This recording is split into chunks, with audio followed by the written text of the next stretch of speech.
할렐루야. 사랑하는 대강의 가족 여러분, 오늘 하루도 하나님의 말씀과 동행하는 삶이 되길 소망합니다. 오늘 함께 나눌 하나님의 말씀은 누가복음 22장 47절에서 53절 말씀입니다. 말씀하실 때에 한 무리가 오는데 12 중에 하나인 유다라는 자가 그들을 앞장서 와서 예수께 입을 맞추려고 가까이 하는지라. 예수께서 이르시되 유다야, 내가 입맞춤으로 인자를 파느냐 하시니, 그의 주위 사람들이 그 된 일을 보고 여짜오되 주여, 우리가 칼로 치리이까 하고, 그 중에 한 사람이 대제사장 종에 쳐 그 오른쪽 귀를 떨어뜨린지라. 예수께서 이르시되 이것까지 참으라 하시고 그 귀를 만져 낫게 하시더라. 예수께서 잡으러 온 대제사장들과 성전의 경비대장들과 장로들에게 이르시되 너희가 강도를 잡는 것 같이 검과 몽치를 가지고 나왔느냐? 내가 날마다 너희와 함께 성전에 있을 때에 내게 손을 대지 아니하였도다. 그러나 이제는 너의 때요 어둠의 권세로다 하시더라. 아멘.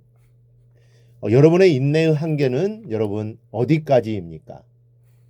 간혹 우리는 이런 말을 자주 사용하곤 합니다. 지금까지 내가 참았지만 이젠 더 이상 참을 수 없어. 절대로 못 참아. 인내도 한계가 있어. 인내 한계에 달했어.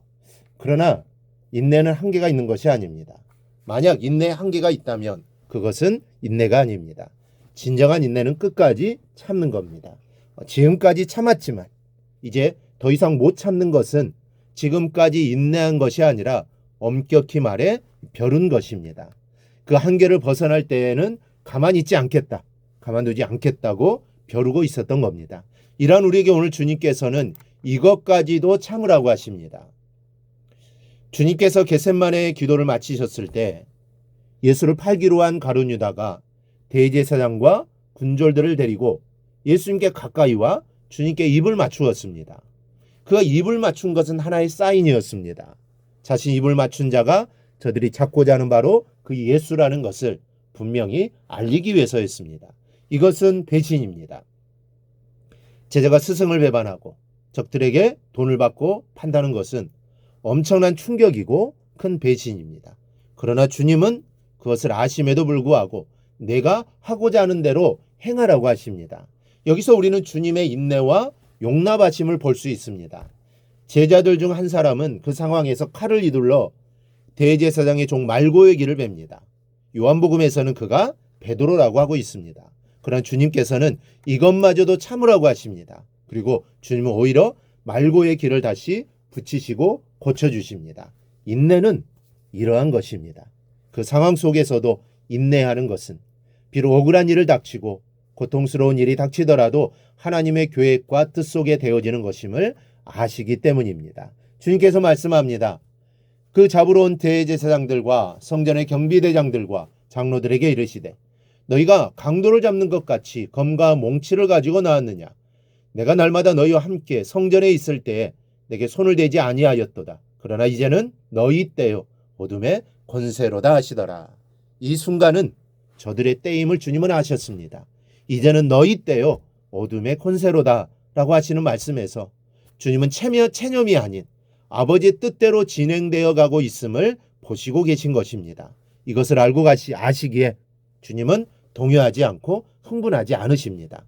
우리 앞에 일어나는 일들에 대해서도 그러한 시각으로 보아야 합니다. 비록 예상치 못한 일들이 일어나고 있고 억울한 일이 일어나고 있고 내가 어떻게 손쓸 수 없는 일이 발생하더라도 침착하게 주님께 손을 행하시는 이 모습을 기억하면서 그 순간을 한번 맞아보시기 바랍니다. 물론 쉽지는 않을 겁니다. 이러한 일을 당하게 되면 가슴이 두근거리고 흥분이 되고 심지어는 제자들이 칼을 휘두르듯이 우리도 무엇인가를 통해 방어하거나 공격하고자 할 겁니다. 이것이 사람의 감정입니다. 그러나 우리가 예수님을 배우고 예수님을 닮아가는 사람으로서 예수님의 마음으로 예수님의 눈으로 볼 수 있어야 합니다. 이것을 훈련해야 합니다. 예수님의 눈으로 예수님의 마음으로 그 순간을 맞이하고 그 안에 부딪힐 때 우리는 지혜를 얻게 되고 오히려 합력하여 선을 이루시는 하나님의 뜻을 분별하게 될 겁니다. 사랑하는 여러분, 성령의 충만한 가운데 있기를 위해 힘쓰십시오. 인내는 하나님의 성품입니다. 이 하나님의 성품은 성령의 열매로 맺게 되는 것입니다. 우리가 성령 충만한 가운데 있을 때 이 열매를 맺고 이 인내의 진정한 삶을 살 수 있습니다. 주님께서 오늘 우리에게 말씀합니다.